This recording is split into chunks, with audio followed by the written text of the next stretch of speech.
భయపడి దాన్ని తయారు చేసుకొని మనం రేపు పొద్దుగాల ఈ వ్యవసాయం అంటే భయపడే పరిస్థితిలో కూడా లేదు. మనం వ్యవసాయదారులు ఎందుకంటే ఒక భరోసా కల్పిస్తున్నాం. వ్యవసాయం చేస్తే మనకి ఎక్కడ ఇబ్బందులు లేకుంటాయి అని ఉద్దేశంతో మన ముఖ్యమంత్రి గారు చేస్తున్నాం.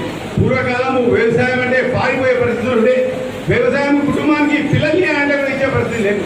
ఈ రోజు తెలంగాణ వ్యాప్తంగా కూడా ఎవరిలో సంతోషంగా ఉన్నారంటే కేవలం రైతులే ఉన్నారు సంతోషంగా. ఈరోజు రైతు బంధు విషయంలో కానీ, నీళ్ళ విషయంలో కానీ, కరెంటు విషయంలో కానీ ఈరోజు 10 రూపాయలు జేబులో ఉన్నాయంటే రైతుల దగ్గరనే ఉన్నాయని నేను చెప్తున్న సభాముఖంగా. ఇంకా రానున్న రోజుల్లో కూడా వ్యవసాయాన్ని ఒక నిర్మాణాత్మకమైన ఒక మనం ఏ విధంగా అయితే ఒక మనం ఇల్లు కట్టుకుంటామో వ్యవసాయాన్ని కూడా విధంగా తీర్చిదిద్ది నిర్మాణాత్మకంగా ఒక నిరంజన్ రెడ్డి గారి పెద్దలకు చెప్తా ఉన్నారు. పాలమూరు రంగారెడ్డి తొందరగా పూర్తి చేసి మీ ముగ్గురి బాధ్యత తప్పకుండా ఫాలో చేసుకోండి, దాన్ని పూర్తి చేయాలనేది మరీ మరీ చెప్తా ఉన్నారు. గౌరవ గురునాథ్ రెడ్డి గారు పెద్దలు చెప్పిన విషయాన్ని కూడా ముఖ్యమంత్రి గారి నోటికి తీసుకెళ్ళడం కూడా జరుగుతుందని కూడా మరొకసారి మీకు అందరికీ తెలియజేస్తూ ఈరోజు రెవెన్యూ బిల్ తీసుకొచ్చి చరిత్రలో ఎవరు కూడా సాహసం చేయని రెవెన్యూ బిల్ను తీసుకొచ్చి రైతులకి కానీ ప్రజలకు కానీ భూమి ఉన్న వాడికి ప్రతి ఒక్కరికి కూడా భరోసాగా ఉండేటట్టు. ఎందుకంటే పాస్బుక్లు మన దగ్గరే ఉంటాయి, భూమి మీద మనమే కబ్జా ఉంటాం, కానీ మనకు తెలియకుండానే రికార్డులన్నీ మారిపోతూ ఉంటాయి, మనకు తెలియకుండానే మన గట్లు మారిపోతూ ఉంటాయి. దాన్ని దృష్టిలో పెట్టుకొని ఒకరి మీద ఒక కేసు వేసుకోవడం, ఒక దగ్గర నుండి ఒక దగ్గర పోవడం, ఒక్కొక్క కేసు సంవత్సరాలు నడవడం, రైతు అనే వాడికి ఒక సైడ్ వ్యవసాయం చేసుకుంటే ఇబ్బంది లేకుండా ఉంటుందనే ఆలోచనతోనే ముఖ్యమంత్రి గారు బాగా స్టడీ చేసి ఈరోజు రెవెన్యూ బిల్లు తీసుకొచ్చారు.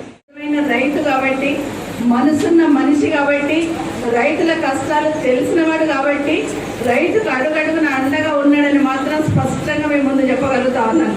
ఎందుకంటే ఒకసారి కరోనా వచ్చి ప్రజలు ఇబ్బందులు ఎదుర్కొంటున్న సందర్భంలో కూడా రైతు సంక్షేమాన్ని మరవకుండా వ్యవసాయ శాఖ మంత్రి గారితో పాటు గౌరవ ముఖ్యమంత్రి గారు రోజు రైతుల గురించి ఆలోచిస్తూ తీసుకునే చర్యలు ప్రత్యేకంగా చెప్పాల్సిన అవసరం లేదు. రైతుకు కావాల్సిన గిట్టుబాటు ధర కల్పిస్తూ ఆ రోజు పండించిన పంటను కొనుగోలు చేయడం ఒకటైతే, రైతుకు కావాల్సిన విత్తనాలను అందుబాటులో పెట్టడం ఒకటి, రైతుకు కావాల్సిన ఫర్టిలైజర్ అందుబాటులో పెట్టాలని ఒకటి, నిరంతరం రైతు గురించి ఆలోచిస్తూ రైతు పక్షపాతిగా ఉన్న గౌరవ ముఖ్యమంత్రి గారిని ప్రత్యేకంగా వారికి ధన్యవాదాలు చెప్తూ ఈరోజు కాళేశ్వరం లాంటి ప్రాజెక్టు పూర్తి చేసుకున్న సందర్భాన్ని గుర్తు చేసుకుంటూ పెద్దలు గురునాథ్ రెడ్డి గారు చెప్పినట్టు పాలమూరు రంగారెడ్డి కూడా తొందరగా పూర్తి చేసి మన ప్రజలకు అందించడానికి అంటే ఊర్లో మొత్తం కొట్లాడుకొని చచ్చిపోవాలి. ప్రతి ఊర్లో చచ్చిపోయాడు.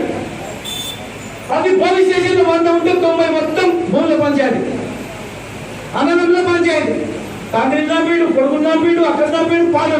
పాలనలు అంటే కూడా తెలంగాణలో శాసనం అయిపోయింది. పాలనలు అంటేనే పాలిపోలా రాలేదు. నీవేందులో కొట్లాడుతున్నావు, పాలనలు రాలేదు అనేది. అంటే పాలనలు అంటే కొట్లాడాల్సిందే. ఎందుకు కొట్లాడాలి? భూమి కూడా కొట్లాడాల్సిందే. దివాళీ చూడాలి, మన మీద ఆధారపడి బతకాలనుకున్నారు. కానీ భూముల పంచాయతీ ఉండొద్దు, పెట్టుబడి లేకుండా వ్యవసాయం చేయాలి, కరెంట్ ఇవ్వాలి, నీళ్ళు ఇవ్వాలి. ఏనాడు ఎవరు లాభం చేయాలి, మన బతుకుల గురించి ఎవరు లాభం చేయాలి అంటే ఆనాటి ముఖ్యమంత్రులు గట్ల ఉండరు. ఆ ప్రభుత్వంలో ఉన్న మనలు చేయాలని తపన ఉన్నా, కడుపులో కసి ఉన్నా, మొత్తం రాజ్యం మొత్తం వాళ్ళ చేతి లేదు కనుక ఎవరు ఏం చేయలేటువంటి పరిస్థితి. మరి ఈరోజు 5-6 సంవత్సరాల్లో ఏ ఊరు లేదు కానీ పెట్టుబడి లేదని 2 ఎకరాల పొలం భూమి ఉందా ఒక్కసారి ఆలోచన చేయండి. మనకు బోర్ల వ్యవసాయం, బోర్కు కరెంటే, ఏడు చూసినా కరెంటు మోటార్ల రిపేర్లు, ట్రాన్స్ఫార్మర్లు రిపేర్లు. కరెంట్ ఆవిష్కారం చూస్తే కిలోమీటర్ల కొద్ది ట్రాన్స్ఫార్మర్లు. ఏ మెకానిషియన్ దగ్గరైనా కూడా 100 కొద్ది మోటార్లు బయట ఉండాలి. ఉదయం 3 గంటల కరెంటు, రాత్రి 3 గంటల కరెంటు. 10 ఎకరాలు ఉన్నాయని 5 ఎకరాలు వదిలించుకోవాలి.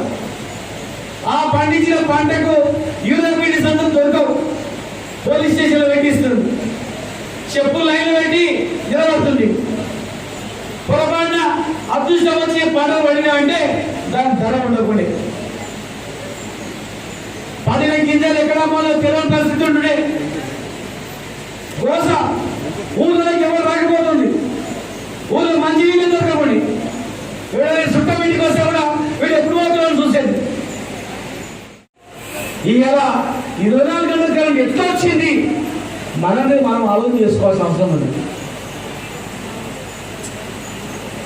ఆ రోజు పెట్టుబడి కావాలంటే ఎలక్షన్ల ముందు మామ చేసేది, మన ఎలక్షన్లప్పుడు మామ చేసేది, బ్యాంకుల చుట్టూ పాస్బుక్లు పెట్టుకొని తిరిగేది. మన పాస్బుక్లు అన్నీ బ్యాంకులలో ఉండాలి, లేదంటే ఒక షేర్ దగ్గరనే ఉండాలి. పార్టీలో పండగ మీటింగ్ దాని బరాబర్ అయ్యేది. పెళ్లి వచ్చిందంటే 2 ఎకరాలు అమ్మాలి, చదువు పియ్యాలంటే 2 ఎకరాలు అమ్మాలి, అమ్ముకుంటే పోవాలి. రైతుల పరిస్థితి ఏం చేస్తారు అవి దండుగా అని చెప్పి అనే పరిస్థితి 2014 కన్నా ముందు ఉండేది. మరి ఈరోజు ఎకరాలున్నా 2 ఎకరాలున్నా 100 ఎకరాలున్నా ఏనాడు పెట్టుబడి ఇలా పెట్టుబడి ఇచ్చినటువంటి గవర్నమెంట్ టీఆర్ఎస్ గవర్నమెంటే కదా. పెట్టుబడి విజయ్ కుమార్ గారికి, ఇప్పుడే ప్రమాణ స్వీకారం చేసిన జ్యోతి రాథోడ్ గారికి, వైస్ చైర్మన్ భీముల్ గారికి, తెలంగాణ ఉద్యమంలో చురుకైన పాత్ర పోషించినటువంటి మా రామకృష్ణ గారు, మాజీ ఇన్ఛార్జ్ టీఆర్ఎస్ పార్టీ, కోట్ల మైపాల్ గారు జెడ్పీటీసీ, నరేష్ గౌడ్ గారు, బసిరెడ్డి గారు, రఘుపతి రెడ్డి గారు, కవిత గారు, రాజేష్ రెడ్డి గారు, జావేద్ గారు, మస్తులు, ఇక్కడ వచ్చినటువంటి రైతు సోదరులకు, ప్రజాప్రతినిధులకు, పాత్రికేయ సోదరులందరూ కూడా పేరు పేరు నమస్కారం తెలియజేస్తూ, చాలా విషయాలు పెద్దలందరూ మాట్లాడారు. నిరంజన్ రెడ్డి గారు ఇంకా వ్యవసాయం గురించి కూడా చాలా విషయాలు మీకు చెప్తారు. శ్రీనివాసరెడ్డి గారు, ప్రజలు, గౌరవనీయులు, మాజీ శాసనసభ్యులు గురునాథ్ రెడ్డి గారు, సర్పంచ్లకు, గౌరవ ఎంపీటీసీలకి, ఇక్కడికి వచ్చిన టీఆర్ఎస్ పార్టీ నాయకులకి, కార్యకర్తలకి, రైతు సోదరులకి, పత్రికా సోదరులకి అందరికీ కూడా పేరు పేరున నమస్కారాలు. వర్షాన్ని కూడా లెక్క చేయకుండా ముఖ్యమంత్రి గారి మీద నమ్మకం, ప్రభుత్వం మీద విశ్వాసంతో ఈరోజు మీరు ఇంత పెద్ద ఎత్తున వచ్చిన రైతన్నలందరికీ కూడా నమస్కారాలు తెలియజేస్తూ, ముఖ్యమంత్రి గారు పదే పదే అదే మాట చెప్తా ఉంటారు, ఎంతో నమ్మకం.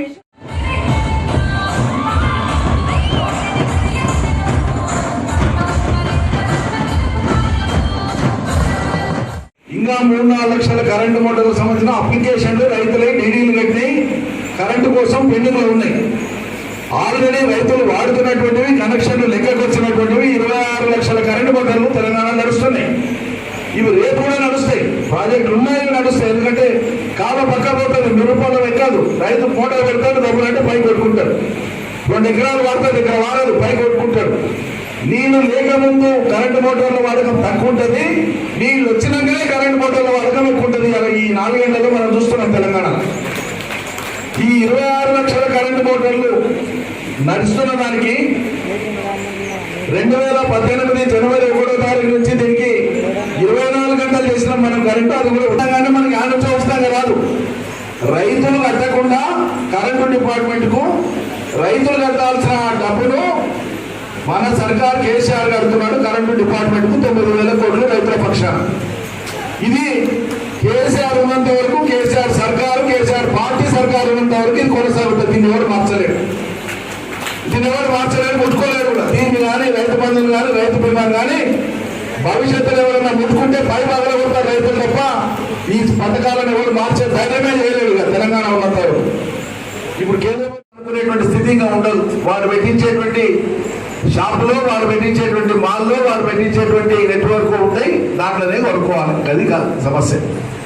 అంటే అప్పుడు ఏమవుతుంది, గుత్తాధిపత్యం అవుతుంది. వాళ్ళు ఏం చెప్తున్నారు, ఎట్లయితేమా మీరు పండించిన దానికి వాడు ఎక్కువ ధర పెట్టి కొడితే రైతుకు 4 పైసలు ఎక్కువ వస్తాయి కదా, మీకు సంతోషం కాదా అంటున్నా. సంతోషమే. మరి ఇప్పుడు రైతులకు 4 పైసలు ఎక్కువ వచ్చేటువంటి పథకాలు మా కేసీఆర్ చేసినట్లు నువ్వు దేశంలో ఇతర ప్రాంతాల్లో కూడా చేస్తే భారతదేశ రైతులందరూ కూడా సంతోషపడతారు కదా, ఎందుకు చేస్తలేవు మీరు అని మనం అడుగుతున్నాం. చేయకూడదా? 6,000 ఒక్కలు 3 సార్లు 3 కంతులలో వేసి అది కూడా 30 లక్షల మందికి వేస్తే ఓ చాలా చేసామని చెప్పుకుంటున్నారు. కిసాన్ సమ్మేళన్ అదేమంటారు దాన్ని, ప్రధానమంత్రి కాదు PMKSY 6,000 రూపాయలు మనం రైతు బంధు ఎట్లయితే ఇస్తున్నామో. నెంబర్ 3, ప్రైవేట్ ఉన్న ఆదాయ వనరు 75,000 కంటే ఎక్కువ ఉండకూడదు. ఇట్లా కండిషన్స్ ఉండడంతో పెట్టిండ్రు. పెట్టి 6,000 ఇస్తారు. మొత్తానికి కలిపి 6,000, 5 ఎకరాలకు కలిపి వాళ్ళు ఇచ్చేది 6,000. ఈ 6,000 కూడా 3 కంతులలో ఇస్తే దేశ అవసరాలు తీరుతుందో ఆ ప్రాంతంలో పెట్టుబడి పెట్టి ప్రోత్సహించాలి. ఆ దగ్గర తెలంగాణ కొత్త రాష్ట్రంగా ఏర్పడింది కాబట్టి ఈడ విస్తారమైనటువంటి పంటలు పండే అవగాహన పండేటువంటి వరి కానీ, మక్కలు కానీ, పత్తి కానీ భారత అవసరాలు తీరుస్తాయని చెప్పి మనం అడగకుండా ఎదురొచ్చి ఒక 20-30 వేల కోట్ల రూపాయలు ఇస్తాం పాలమూరు రంగారెడ్డి తప్పున కట్టండి అని వాళ్ళ కేంద్ర ప్రభుత్వం అనాల్సిన మాట అది. వాళ్ళకి ఆ స్పృహ లేదు. మనం అడిగినా ఇయ్యరు. మరి పండించిందంతా కూడా మొన్న యాసంగిలో మీరు చూస్తున్నారు. తెలంగాణ వరి సాగైంది మనకు మొన్న యాసంగిలో. ఈ 39 లక్షల ఎకరాల్లో సాగైన వరిలో రైస్ మిల్లర్లు, రైతులు వాళ్ళ కోసం వాడేవి, పట్టించుకునేవి ఇవి తీసేస్తే భారత ఆహార సంస్థ అయితే FCI అంటామో, ఈ FCI మొత్తం దేశంలో సేకరించినటువంటి వడ్లు అన్ని రాష్ట్రాలు కలిపి FCI సేకరించిన వడ్లు 45% అయితే తీసుకొచ్చిన ఘనత మన ముఖ్యమంత్రి గారు అంటున్నారు. అదేవిధంగా ఈ మామూలు ఉమ్మడి జిల్లాలో పెద్దలు శ్రీనివాసన్న గారు, నిరంజన గారు నిరంతరం కృషి చేసుకుంటూ ఎన్నో అభివృద్ధి కార్యక్రమాలు చేస్తా ఉన్నారు. ఈ రంగారెడ్డి ఉమ్మడి జిల్లాలో కూడా మంత్రి సభ్యుల మేడం కూడా చాలా పనులు చేస్తా ఉన్నారు. ఒకటి వాళ్ళు ఈ పాలమూరు రంగారెడ్డి పనులు ఎవరు మొన్న కూడా మన వనపర్తిలో రెన్యూ పెట్టుకున్న ముఖ్యమంత్రితో ఎమ్మెల్యే అయిన తర్వాత గ్రామాల మండల రెవెన్యూ సర్వీస్ పెట్టి ఆర్టీఓ కలెక్టర్తో మండల వైజ్ కలెక్టర్తో రివ్యూ పెట్టి ఈ రోజు ఇప్పుడు అందరూ కూడా పాలకులు ఇప్పిస్తే గౌరవ వ్యవసాయ శాఖ మంత్రులు మొన్న చేసిన రైతు బంధు 7,300 కోట్ల రూపాయలు ఒకటేసారి మీ అందరూ కూడా 5,000 రూపాయలు రైతు బంధు వచ్చిందని ముఖ్యమంత్రి గారు మీ గ్రామంలో రైతుతో మాట్లాడే అవకాశం 40 రోజులు కల్పిస్తా ఉన్నాడు. మీ సమస్యలు